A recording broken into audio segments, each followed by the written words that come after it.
All right, this is going to be a fascinating and hopefully educational segment as I'm joined by Brian Ralph from Basket Under Review. Brian, thank you for hopping on. Yeah, thanks for having me. Yeah, so we're going to talk about a couple things and we'll get to the actual on the court basketball of things and talk a little bit ACC and A10, but the main crux here, I wanted to get into this article that you wrote, I believe it was last week on Basket Under Review, really kind of focusing on the place of these NIL big money donors and with kind of a focus on it seemed like Southeastern kind of power conference teams specifically, but just talking about the mindset of these donors and the fact that I mean idiots like me have kept saying, well, the money's going to dry up. The money's just hmm going to stop. And maybe that's still right, and I do want to get into that, but in the short term, it's very clear that it is not. And you talked to a whole bunch of people about it, but I'll let you kind of give the synopsis, and you can decide how much you want to give away and how much you want to leave the people wanting to go read this article, which they should go do anyway. This was one of the best things put out in the college basketball media sphere over the past couple of months. So, I appreciate that. Yeah, what we wanted to do was kind of this was a question that was posed by Trilly Donovan. So shout out to Trilly. Just wondering like why donors are giving as much as they are for NIL purposes, knowing there's not a monetary return on investment most of the time. There might be, some marketing things and come off there, but 99.9% of the time you're giving schools money knowing you are not getting that back in monetary value, right? Because the price of rosters and we're seeing everything explode throughout the last couple of years, the number keeps going up. So why do they keep giving more and more without knowing there's not going to be that monetary, that financial return that they're going to see directly from the money they give the school? Kind of get into the mindset of what's going on there.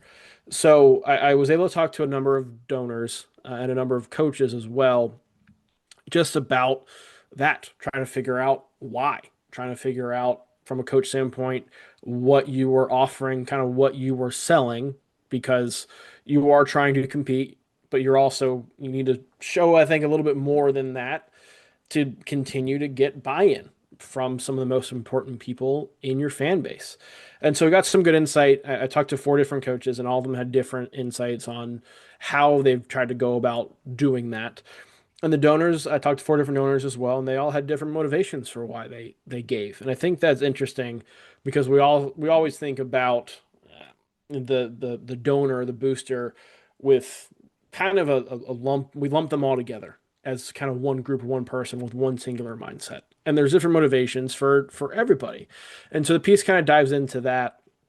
The core of it, though, at all of them was either a desire to see their school compete at the highest level, knowing they have something to do with that, and or a fear about what will happen if they don't.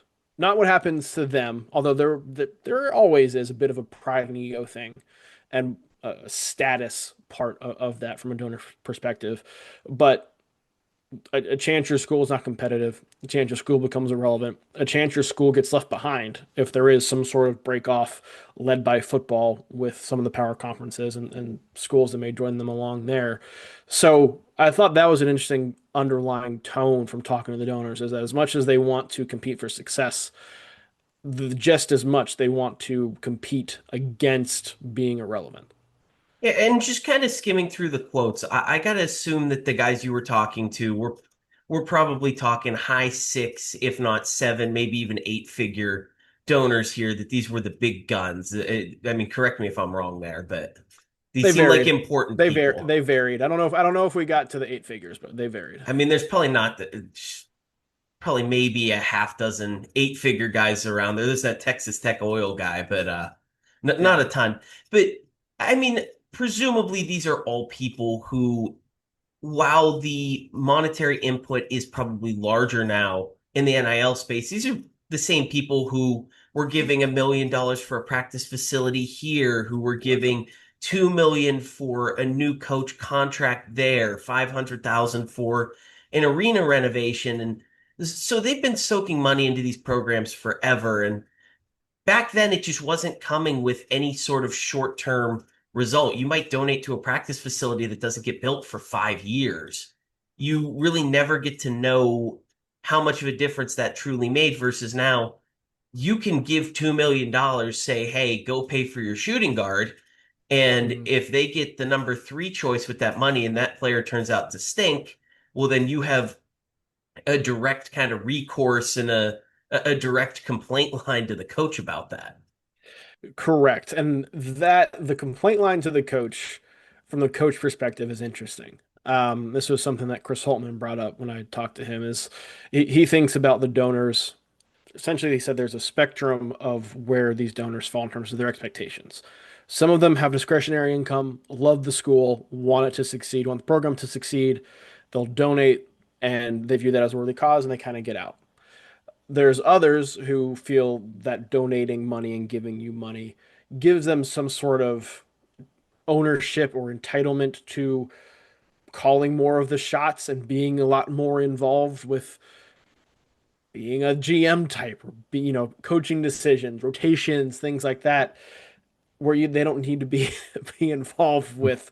And so there is some kind of, I don't want to say meddling, but there are some donors who feel a sense of entitlement when they do give money because it is their money that they are giving. And that feeling is understandable, and how you deal with that as a coach and massage that relationship, I think is as key to anything.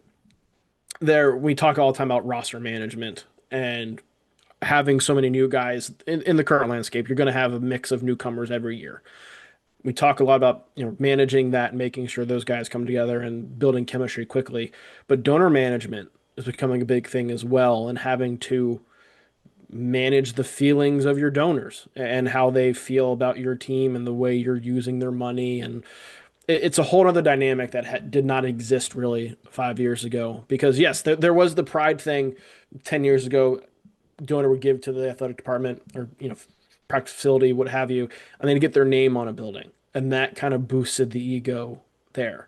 Now a lot of the ego stuff comes through with access, comes through with what player you are helping bring to the school, right? And how that guy then performs on the court. So the same feelings are generally involved in a lot of this, but it's shifted in terms of where that feeling is directed towards.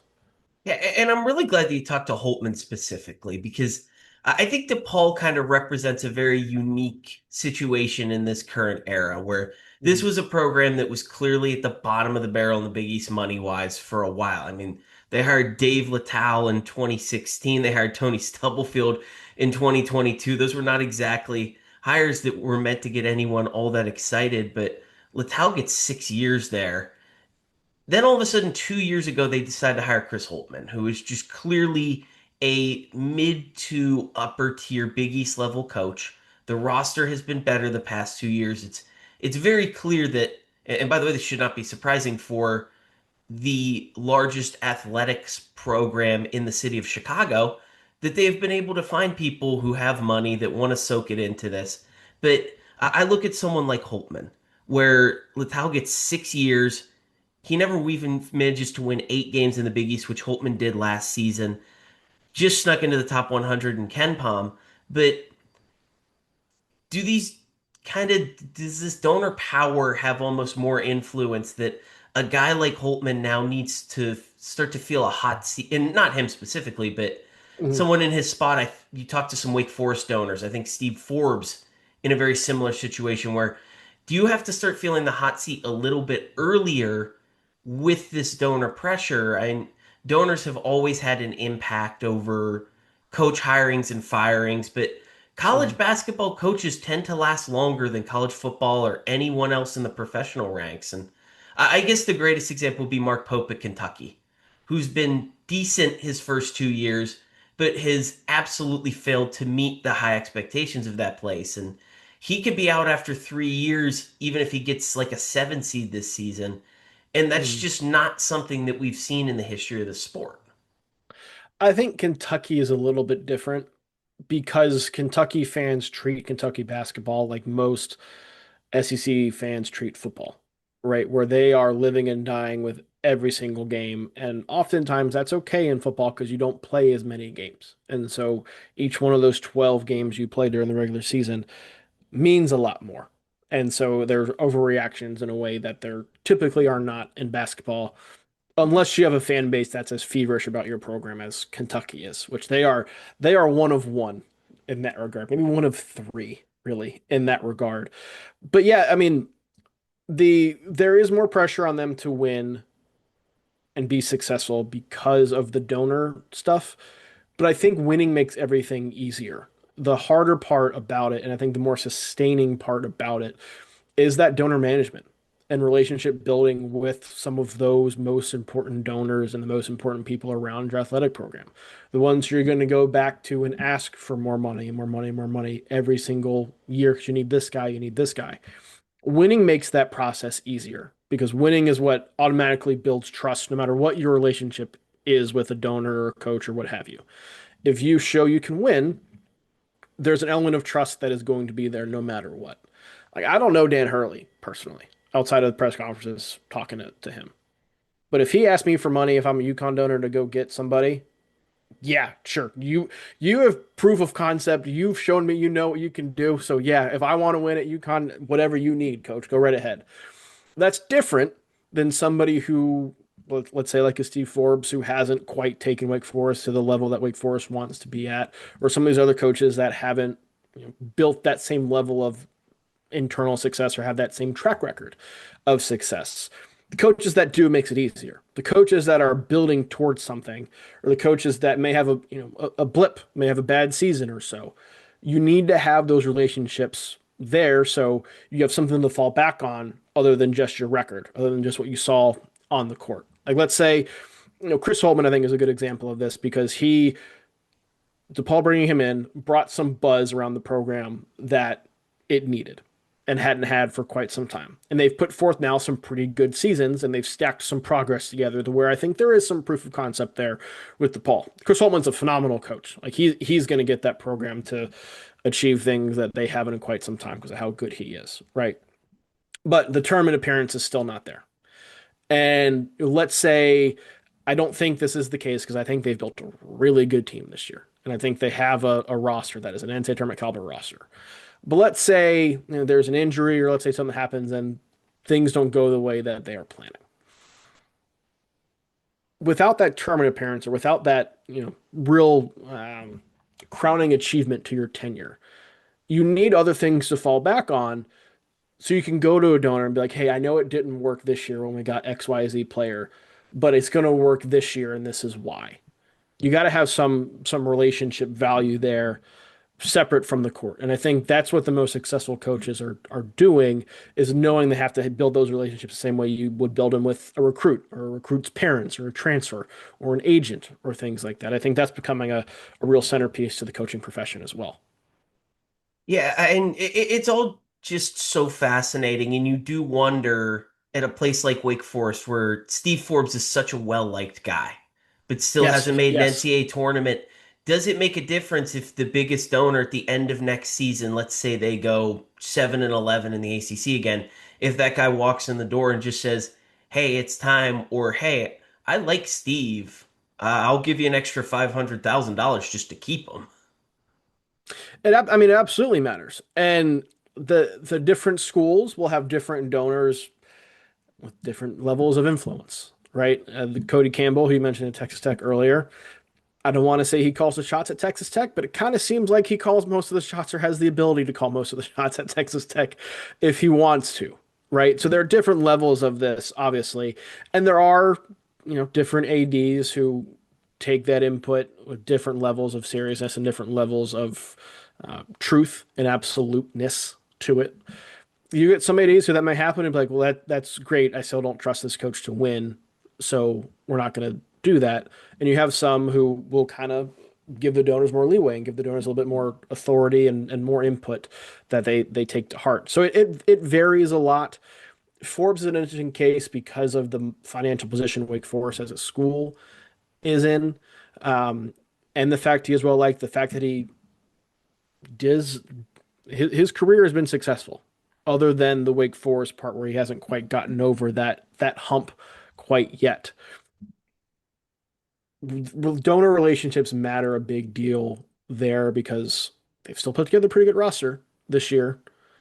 But at some point, like if you're an AD, I don't care how much donors are giving you, if you still don't win and turn that into the product we are expecting you to as a school, we have to look at other places.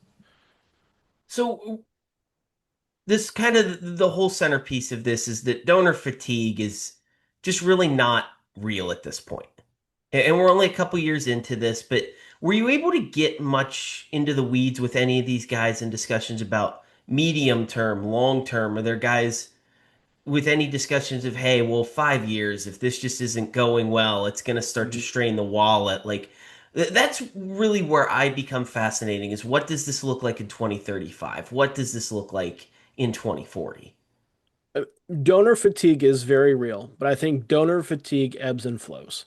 Because I think it is fair to wonder what this looks like in 5 years, what it looks like in 10 years, right? But if we were to ask us that in 2022, I think it was for the 2022-2023 season, when Life Wallet and John Ruiz gave Nigel Pack and Orchad Omir $800,000, and we that blew our minds at the time that guys were getting that to go play. We would have never thought that at this point in 2026, 4 years later, guys are getting $6 million a season to play, right?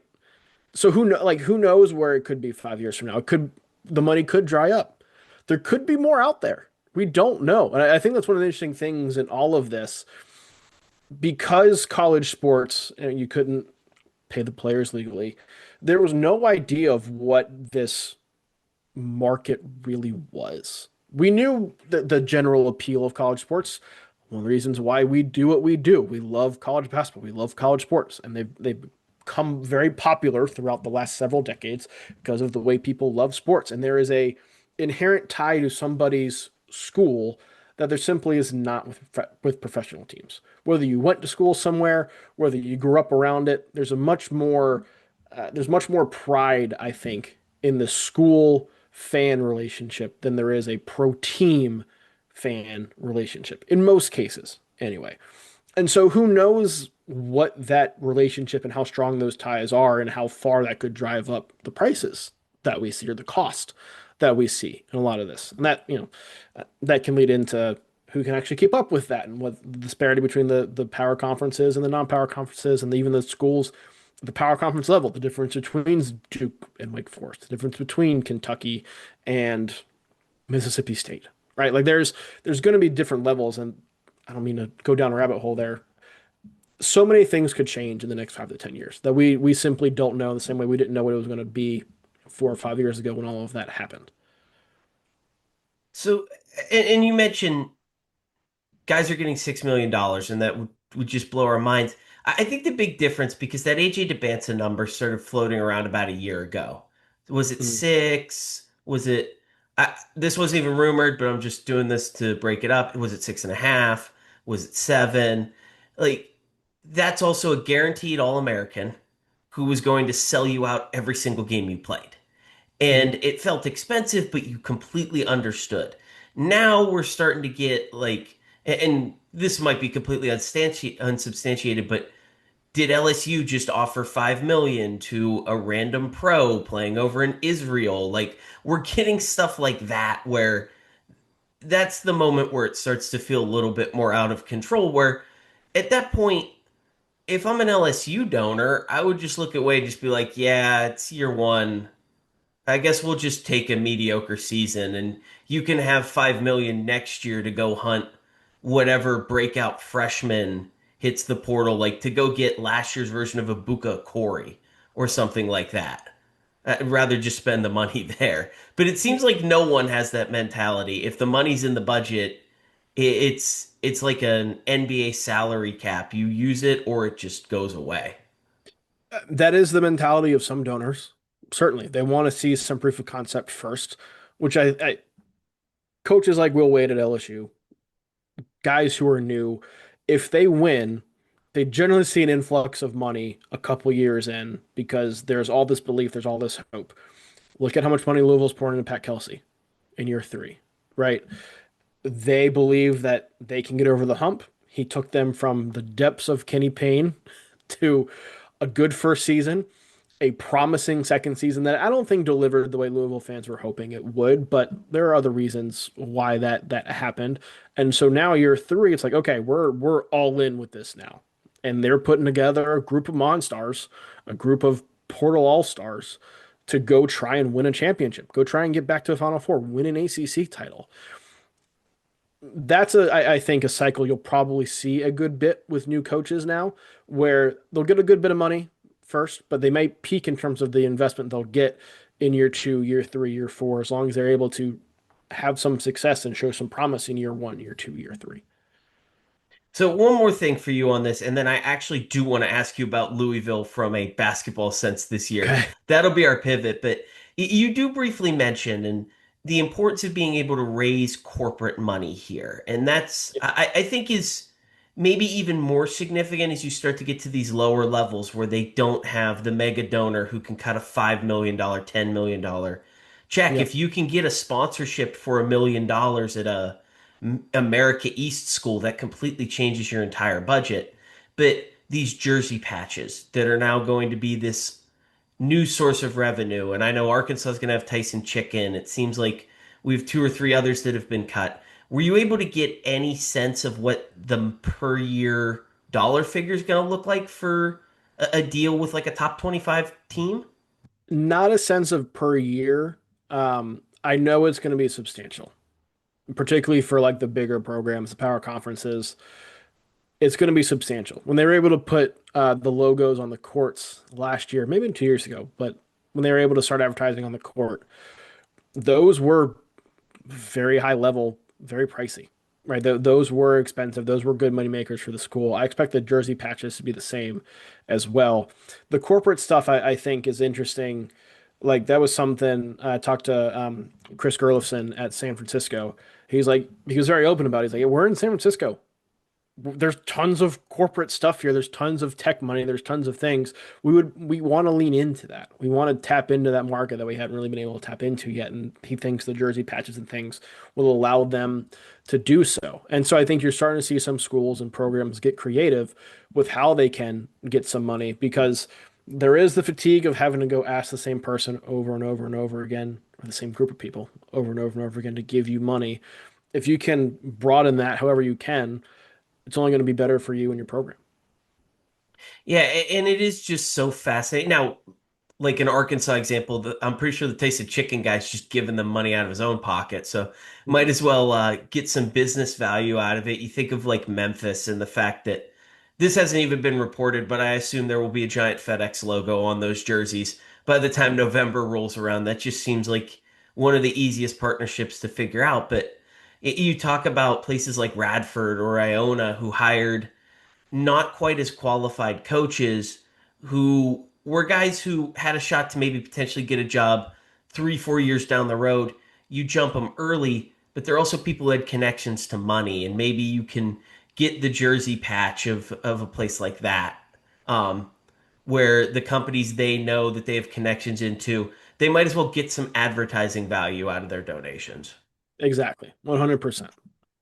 So this was such a fascinating thing. Once again, anyone who's not read this, go on to Basket Under Review, read Brian's piece about NIL and where this is all going. But it's the middle of the off season. We can't be this serious the whole way through. I do want to talk about a couple of on-court things and pivoting into the ACC. You mentioned Yep. Louisville. This is my number one question right now that just rattles around my brain all the time. We did this last year. I may or may not have picked them to win the ACC. They go out and get Ryan Conwell and Michael Brown Jr., and they have this Mhm. beautiful, expensive roster. And Isaac McNeely just didn't fit and was clearly an overpay. Now they're doing it again. Jackson Shellstad, Flory Badunga, Carter Knox. I can't believe they're trying to upgrade over Alvaro Fogueras, as were some of the rumors. Like, at some point, just save your money elsewhere. But they clearly cared more about roster balance. The big men are significantly Yes. better than last season, but it goes back to the same, maybe the same problem is lingering. A bunch of high paid guys, every one of them individually looks great on paper. I keep staring at the roster. I don't know if they have the proper glue guys. I don't know if this all fits together. So where are you at with Louisville? Is this an upgrade over last season, or are we going to get to January and be like, well, what the hell was this money going towards again? I think this is a massive upgrade for Louisville. And I think the roster fits together much better than last year's roster did. Of course, we have the advantage of retrospect and hindsight when it comes to last year because there was a lot of buzz and I liked Louisville a lot last year too. I didn't think they were going to win the ACC, but I expected them to make a second weekend, be in the top two, top three in the ACC, be a top 15 team in the country. Um, One thing we saw last year with Louisville was the interior play was not as consistent as they needed it to be, and that hurt them. Their That's guards were being really very great. kind to their big guys, to say it Thank that you very way. much.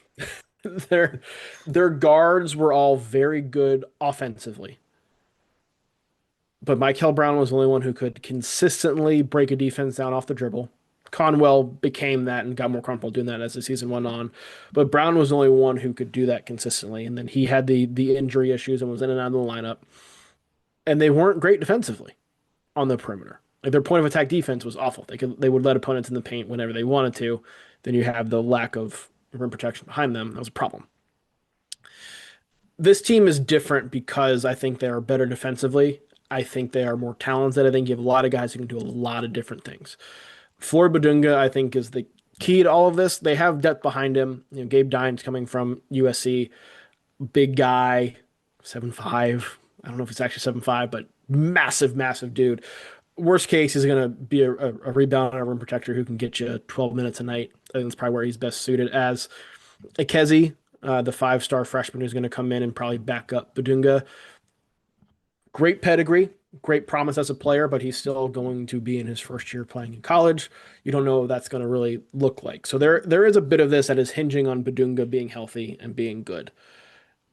Well, being great, really. But we've seen a year and a half of him being good to great at Kansas. So I would expect that to be the case.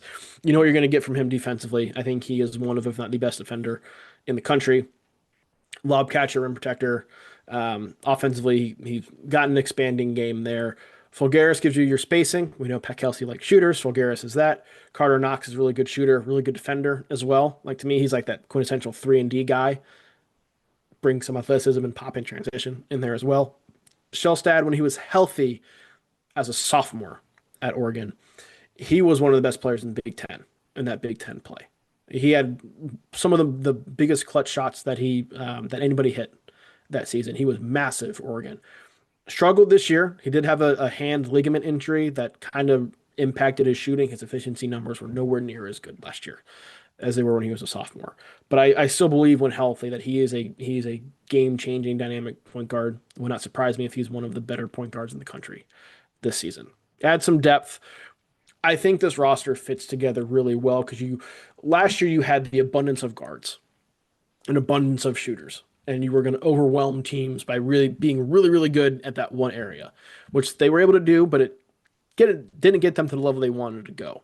Now you have guys who I think fit better together on paper, can do multiple things, can still do the things that Pat Kelsey wants to do, run the court, shoot threes at a really, really high level. To me, this is a team that I don't want to say Final Four or bust, but anything less than a Lead Eight appearance, let's say, I think would be a disappointment. I mean, they definitely got to at least get back to the second weekend. Yeah, I think they're a Final Four team. I think they're a Final Four team. I gotta give it till at least September before I'm willing to say that. I liked them too much last year, and it's so clear. Like I think where myself and anyone else who was really high on the Cardinals last season just missed the boat was that it was kind of the last year where you could no longer get away with just the run and shoot a bunch of amazing guards if your big men were absolutely god awful. Like Alabama could get away with it 2 years ago because they still at least had Grant Nelson.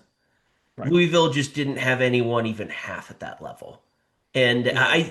I still think that there's a long, long conversation to be had about how do you properly invest in a roster? How can you outsmart the market? But you can't survive with no good bigs. And Louisville has one elite one very good one in Fulgaris, and at least a couple of other intriguing options this time around. Yeah, I think Badunga is the exact kind of big you want to have in the system. Again, we'll see how it actually looks on the court, but on paper, if you were drawing up somebody to be the big man for the system Pek Kelsey wants to play, it is Badunga. Maybe add 2 or 3 inches to him to make him, quintessential for the role, but you want Floor Badunga.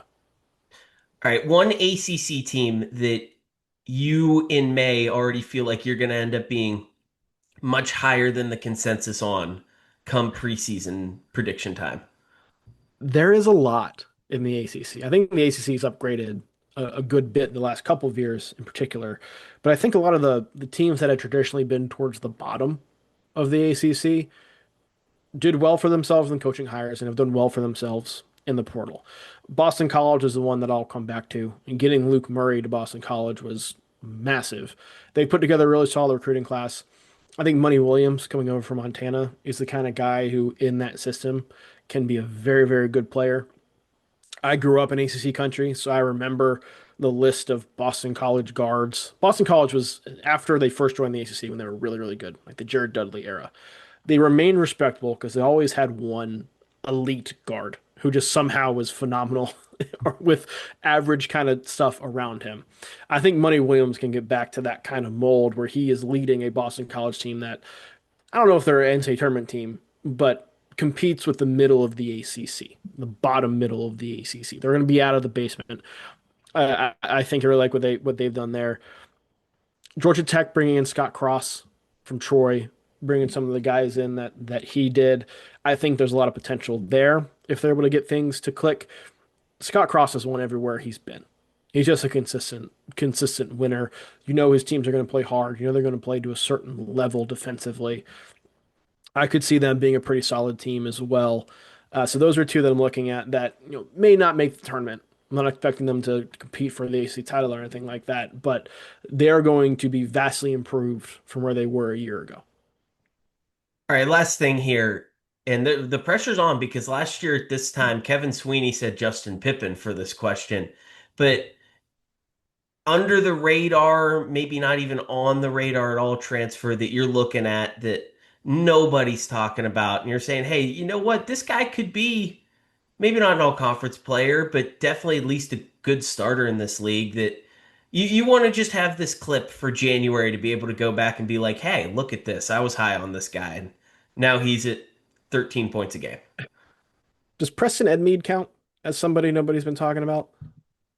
Yeah, I would think that that's kind of in the right zone. I mean, everyone wants to talk about Christian Hammond or just complain that the NC State roster is not good enough as a whole. So, I think NC State is going to be, at least from a results standpoint, as good as last year's was.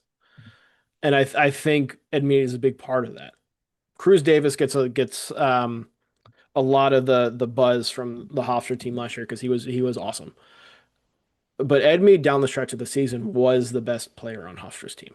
He was the engine that made everything go. And for a freshman to develop into that under Speedy Claxton and for him to trust Edmead that much, I think said a lot. He's somebody who can create off the bounce. He's somebody who, despite his lack of size, is quick enough to get in the paint, smart enough to make the right decisions most of the time when he gets into the paint. I do think there's going to be a learning curve adjusting for power conference level size and athleticism that he'll have to adjust to. But from a skill standpoint, he's all there. Efficiency standpoint, I think he's there as well. They've got some good defensive guys on NC State's roster. They've got some good shooters around him. But I do think, just from looking at things on paper, Ed Mead is going to be the guy with the ball in his hands, the guy who's going to be in charge of making everything go. He was really, really good at that at Hofstra. I think he's going to be really, really good with that at NC State. And if NC State is a top 30 team, top 35 team in the country, it makes the NCAA tournament. I think people will view that as a very successful first season for Justin Gainey there. And if that is the case, which I think that's kind of the range they're going to fall in, Ed Mead's going to be the one of the main reasons why. So he's going to be the guy that I pick. yeah, he 2-0 lifetime in ACC arenas as well, beating Pitt and NC State or beating Pitt and Syracuse last year, although he was did not put up big numbers in either of those games, but I like that one. That is a guy I've had my eye on as well. Okay. So we'll close it out here. Just jump over to the A10. Kind of Yep. basically the same questions. Do you have a team? Do you have a player that you just wanna plant your flag on? Is there a chance VCU is like top 15, top 20 good in the country Yeah, this year? it's for me. Number one bullet point in that is we get to February, we're like, oh, yeah, Blake Harper actually is an NBA player. And Right. this guy was secretly one of the top five players in this league all along. It feels like a cop out to just come on and be like, yeah, VCU is going to be good. But I think VCU is going to be like really, really good. Like them and St. Louis, I think are two teams that are going to be, you're going to see with a number next to their name pretty much all season long. And that number is going to grow and grow and grow. I think that's a team that's being, they're going to be good. I think everybody knows they're going to be good.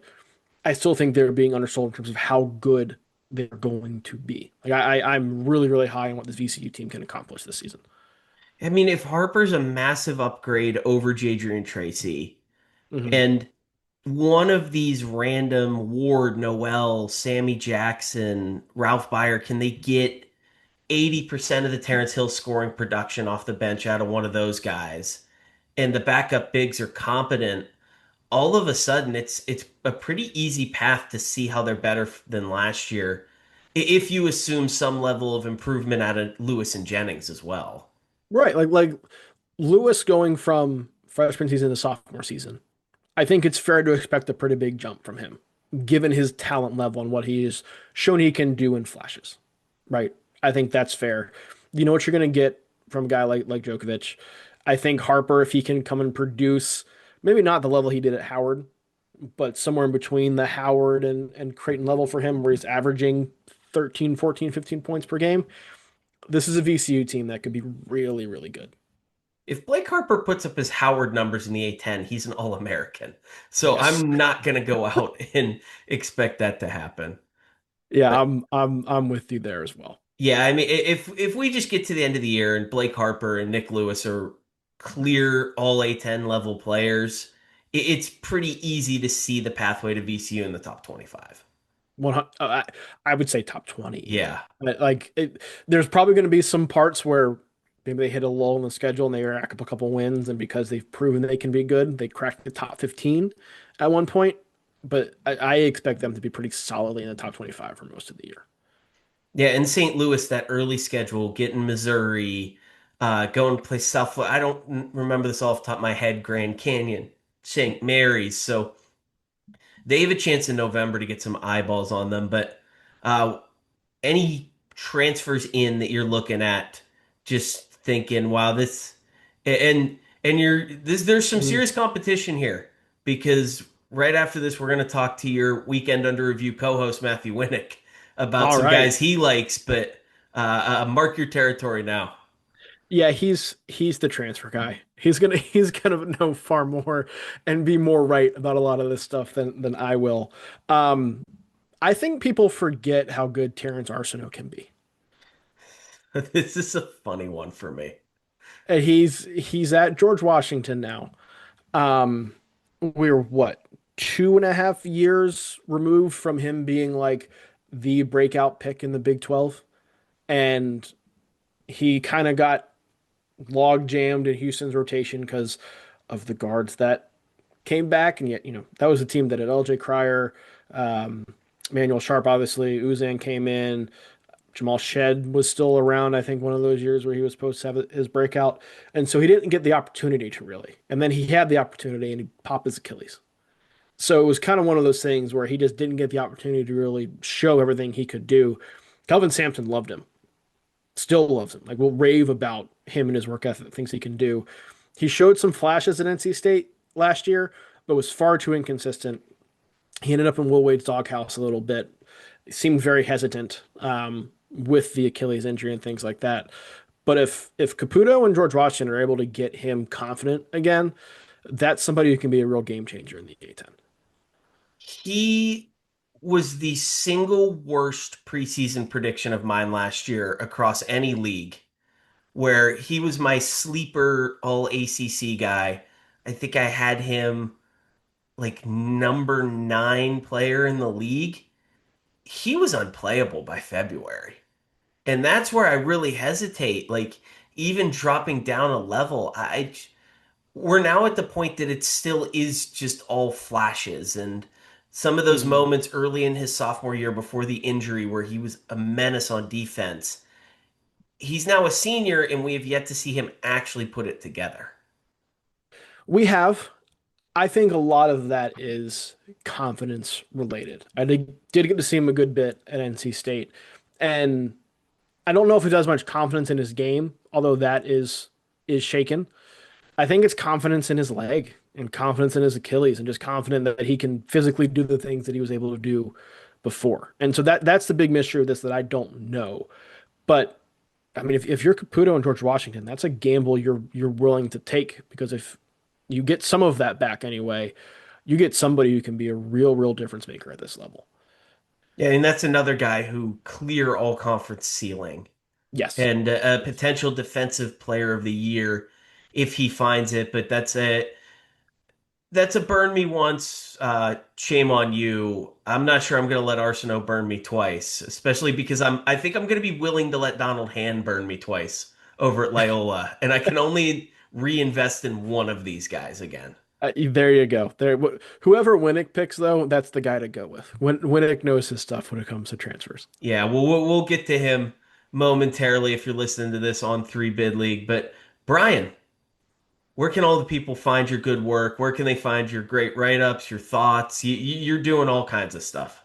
I appreciate that. Everything's at Basket Under Review, basketunderreview.com.